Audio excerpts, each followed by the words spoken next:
আমার নাম সাকিব। আমি ছোটবেলা থেকেই গ্রামে বড় হয়েছি।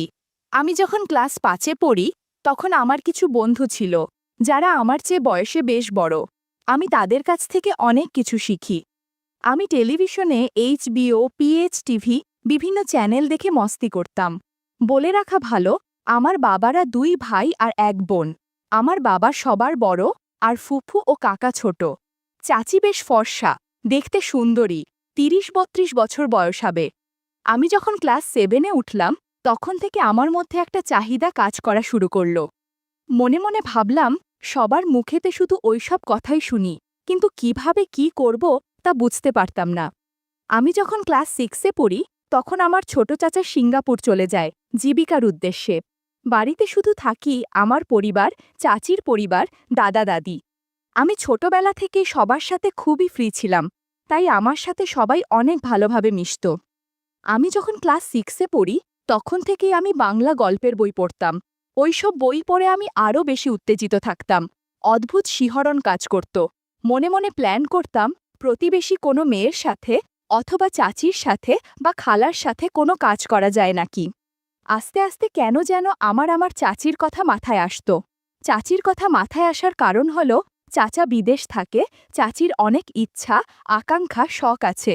শুধু এগুলা ভাবতে ভাবতেই কেটে গেল আরও কয়েকটি বছর, কিন্তু আমি কিছুই করতে পারলাম না। আমি এখন এসএসসি পাশ করে ফেলেছি, তবুও কিছু করতে পারলাম না। এর মধ্যে শুধু পাশের বাড়ির 2টা মেয়ের সাথে সামান্য কাজ করেছিলাম, বেশি কিছু না, গাছের জাবুরা আর ডাব দেখা, কিন্তু বেশি কিছু করে উঠতে পারলাম না। লোকলজ্জার একটা ভয় মনের মধ্যে কাজ করত। আমার চাচা বিদেশ থাকত, সেজন্যে মনে মনে ভাবতাম, চাচি চাচার সাথে কি গল্প করে সেটা জানার জন্য চাচির ফোনটা নিয়ে অটো কল রেকর্ড চালু করে রাখতাম। রেকর্ডগুলো মাঝে মাঝে শুনতাম, ভালোই লাগত। কিন্তু একদিন আমি যা শুনলাম তা নিজের কানকে বিশ্বাস করতে পারলাম না। একদিন পাশের গ্রামের এক চাচার সাথে চাচির কথা শুনলাম। এমন এমন কথা শুনে আমি আঁতকে উঠলাম। চাচি তার সাথে মেলামেশা করে, তার সাথে চাচির গভীর সম্পর্ক আছে। আস্তে আস্তে আমার আর অন্য প্রতিবেশীদের কাছে কথাগুলো শুনতাম, কিন্তু যেই আমি তাদের কাছে যেতাম, তখনই তারা অন্য প্রসঙ্গে কথা বলতো, আর নয়তো কথা বলা বন্ধ হয়ে যেত। এরকম অবস্থা দেখে আমিও সন্দেহ করতাম। আমি এবার এইচএসসি পরীক্ষা দিব, এর মধ্যে আমার এক বন্ধু একটা ফোন কিনবে, সেজন্য একদিন শহরে গেলাম, সাথে চাচি আর চাচাতো ভাই। চাচির সাথে আমি ছোটবেলা থেকেই অনেক মিশতাম, ইয়ার্কি ঠাট্টা করতাম, কেউ কিছু মনে করত না, মাঝে মাঝে অনেক ফ্রি কথা বলতাম। আমি লক্ষ্য করছিলাম, এ কয়েক বছরে চাচির স্বাস্থ্য বার হয়েছে, আরও কিছু পরিবর্তন চলে এসেছে। চাচির ব্লাউজের মাপ আগে যা ছিল, আর থেকে বড় মাপের ব্লাউজ পরে। চাচা বিদেশ থাকা সত্ত্বেও বেশ পরিবর্তন হয়ে চাচির চালচলনে। সেদিন কেনাকাটা করতে করতে আমাদের বেশ সময় চলে গেল। বাসায় ফিরতে ফিরতে সন্ধ্যা হয়ে গেল। কোনো এক কারণে সেদিন আমরা আর বাস পেলাম না, তার উপরে ছিল শীতের রাত। আমরা বাস কাউন্টারে অনেকক্ষণ অপেক্ষা করার পর একটা প্রাইভেট সিএনজি পেলাম। প্রাইভেট সিএনজিতে আবার 5 জন করে নিতে হয়। আমরা ছিলাম 4 জন, আর একজন বাইরের লোক, মোট 5 জন নিয়ে আমরা রওনা হলাম। চাচি আমার পাশে বসল, আমি মাঝে ডানে, আমার বন্ধু। গাড়ি চলছিল, আমি মাঝে মাঝে চাচির সাথে ধাক্কা লাগছিল। এমন একটা ভাব নিচ্ছিলাম যেন আমি ঘুমিয়ে পড়েছি। ঘুমের ঘরে ওরকম করছিলাম বলে কিছু বলছিল না, তবে আমার বেশ ভালো লাগছিল। ঘণ্টাখানেকের আগেই আমরা বাড়িতে এসে পৌঁছালাম। চাচির সাথে আমার কথাবার্তা একটু কম কম হতো আগের তুলনায়। এর মাঝে আমি শহরে ভার্সিটিতে ভর্তি হয়ে গেছি, এখন শহরেই থাকি। মাসখানেক পর কিছুদিনের জন্য বাড়িতে গেলাম। বাড়িতে যাওয়ার পরে আমি প্ল্যান করছিলাম কিভাবে কোথায় চাচির সাথে গল্প করা যায়। আমি আমার প্ল্যান অনুযায়ী জায়গা খুঁজছিলাম, কোনোভাবেই আমি জায়গা ঠিক করতে পারছিলাম না, আর কিভাবে কি করব সেটাও ভেবে পাচ্ছিলাম না। এর মাঝে আমি যখন শহরে আছি, তখন একটা কোচিং সেন্টারে ভর্তি হয়েই একটা মেসে থাকতাম। সেখানে দুষ্টু বন্ধুদের পাল্লায় পড়ে বাসার মালিকের কাজের মেয়ের সাথে গল্প করেছিলাম 3 দিন। সেখান থেকে আমার কিছু অভিজ্ঞতা আছে কিভাবে গল্প করতে হয়। বাড়িতে আসার একদিন পর দুপুরের ঘটনা। তখন বেলা 12টার পরে বাড়িতে কেউ নেই, আর এই সময় গ্রামের বাড়িতে কেউ থাকে না, ছোটরা সবাই স্কুলে। আমি দেখলাম চাচি গোসল করার জন্য কাপড় চোপড় নিয়ে রুম থেকে বের হচ্ছে। দেখলাম ওয়াশরুমে ঢুকল।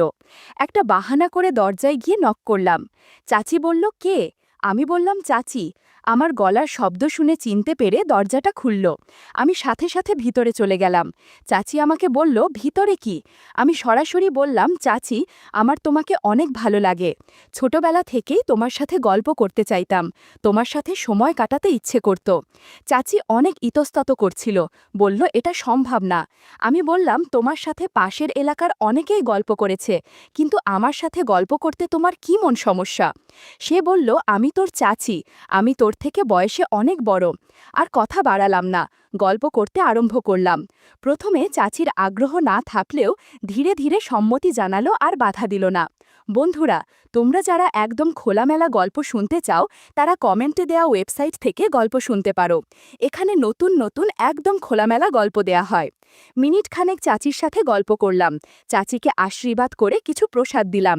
আমি যখন বের হতে যাব, তখন বলল, একটু অপেক্ষা কর, দেখি বাইরে কেউ আছে নাকি। এই বলে উঠে আগে দরজা খুলে দেখল বাইরে কেউ আছে নাকি। যখন দেখল কেউ নেই, তখন আমাকে বলল, বের হয়ে যা। এভাবেই শুরু হলো চাচির সাথে আমার বন্ধুত্বের সম্পর্ক। এরপর আমি যখন বাড়িতে যাই শহর থেকে, তখন সুযোগ পেলেই চাচির সাথে গল্প করলাম। এর কিছুদিনের মধ্যে জানতে পারি চাচা ছুটিতে বাড়িতে আসবে, যার ফলে আমি চাচির সাথে আর সময় কাটাতে পারবো না। মনে মনে অনেক আফসোস করতে থাকি। ভার্সিটি ছুটি থাকার কারণে বাড়ি গিয়ে চাচির সাথে দেখা করলাম। জানতে চাইলাম চাচা নাকি আসবে। মনটা ভারী করে বলল, হ্যাঁ। আমি বললাম, আমার কি হবে? আমাকে বলল, তুই আমাকে ভুলে যা, অনেক বড় হয়েছিস, একটা সুন্দরী মেয়ে দেখে বিয়ে করে নে। আমি চাচির কথা কানে দিলাম না, শুধু বললাম, আমি তোমাকে পাশে চাই। আমার কথা শুনে চাচিরও মন কেমন যেন ভার হয়ে গেছে। রাতের খাবার শেষ করে ঘুমতে গেলাম। শুয়ে যথারীতি সকালে উঠা দেখি 10টার বেশি বাজে। চাচিদের ওখানে গিয়ে দেখি কেউ বাড়িতে নেই, সবাই যার যার মতো কাজে স্কুলে। আমি রুমে গিয়ে দেখি চাচি টিভি দেখছে, আমাকে দেখে মুচকি হাসছে। আমি গিয়ে বিছানায় বসলাম। চাচি কিছু না বলেই বাইরে চলে গেল।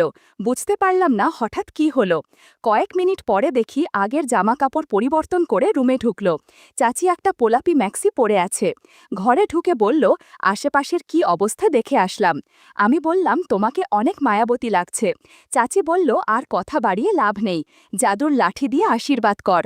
যেমন কথা তেমন কাজ। সকাল সকাল চাচির সাথে অনেক গল্প করলাম। আমি চাচির বাড়িতে 4 দিন ছিলাম। সে 4 দিনের একদিনও বৃথা যেতে নেয়নি। পরের দিন জরুরি কাজে ঢাকায় আসলাম, কিছুদিনের জন্যে। এরই মাঝে চাচির সাথে ইমোতে অনেক কথা হয়েছে, ভিডিও করলে অনেক আড্ডা দিয়েছি, বেশ ভালোই চলছিল সবকিছু। পরের মাসের 2 তারিখে বাড়িতে আসলাম। বাড়িতে একটা উৎসব শুরু হয়ে গেছে, কেননা কিছুদিন পরে চাচা বাড়ি আসবে। বাড়িতে গিয়ে সবার সাথে দেখা সাক্ষাৎ করে আমি মনে মনে চাচিকে খুঁজছিলাম। হঠাৎ দেখি কলতলায় কাপড় কাচ্ছে, পেটিকোট কোমরে গোজা, হাতে সাবানের ফ্যান লেগে আছে। চাচি জানালো আজকে নাকি সে তার বাপের বাড়ি বেড়াতে যাবে। আমি বললাম, তাহলে আমার কি হবে? প্রতি উত্তরে বলল, আজ আমি আমার বাপের বাড়িতে যাব, সেখানে কেউ বেশি একটা থাকে না, এই সুযোগে ভালো মতো দুজন গল্প করা যাবে।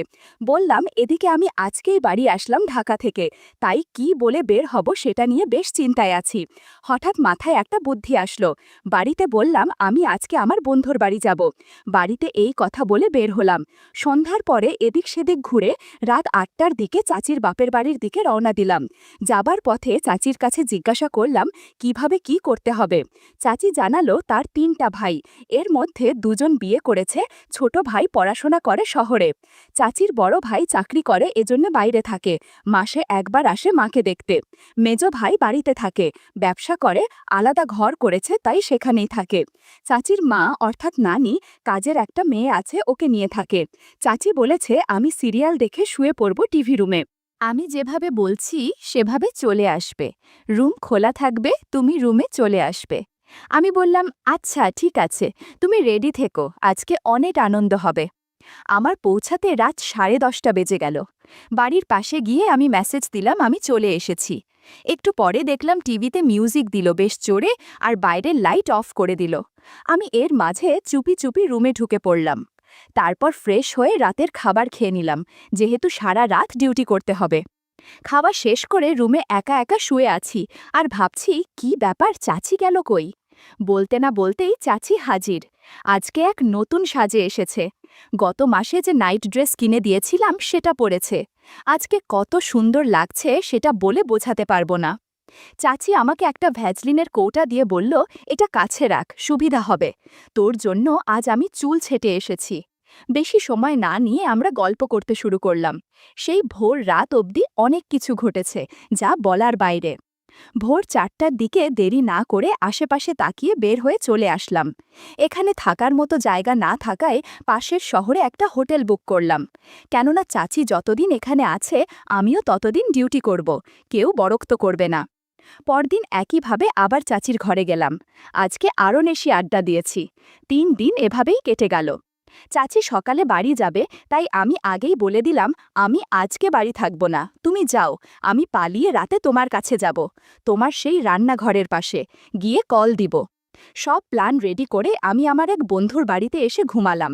সারাদিন ঘুমিয়ে রাতে ডিউটি। রাত 12টার দিকে চাচির রান্নাঘরের ওখানে এসে কল দিলাম। তার কিছুক্ষণ পরে চাচি আসলো। সেদিন বেশি সময় না নিয়ে কিছুক্ষণ থাকলাম। পরদিন বাড়িতে চলে আসলাম। বাড়ির সবাই জানে বন্ধুর বিয়ে খেতে গেছি, কিন্তু আড়ালে যা হয়েছে সেটা শুধু আমরাই জানি। এদিকে চাচার আসার দিন ঘনিয়ে আসছে। আমি চাচিকে এজন্যে বলে দিচ্ছি, তুমি হাসি খুশি থাকবে, চাচা যেন ঘুণাক্ষরেও কিছু বুঝতে না পারে। কিছুদিন পর চাচা বাড়িতে আসলো। চাচার ফেরার দিনটা যেন উৎসবের মতো হলো। সকলে সকাল থেকে বাড়ি সাজগোজ করেছে, রান্নাঘরে টুকটাক শব্দ, আড্ডার ঝর্ণা, সবাই মিলে ভীষণ আনন্দে সময় কাটালাম। মাঝে মাঝে চাচির দিকে তাকিয়ে থেকেছি। চাচিকে যেন আরও উজ্জ্বল লাগছিল, মনে হচ্ছিল সেও ভেতরে ভেতরে কিছু লুকিয়ে রেখেছে। রাত নামতেই ঘরের ভেতরের পরিবেশ বদলে গেল। খাওয়া দাওয়া গল্পগুজব শেষ হতেই চাচা আর চাচি নিজেদের ঘরে চলে গেলেন। একে একে সবাই ঘুমিয়ে পড়ল, কিন্তু চাচা চাচির ঘরে আলো জ্বলছে। আমি দূর থেকে টের পাচ্ছিলাম, সেই ঘরে এক ভিন্ন আবহ তৈরি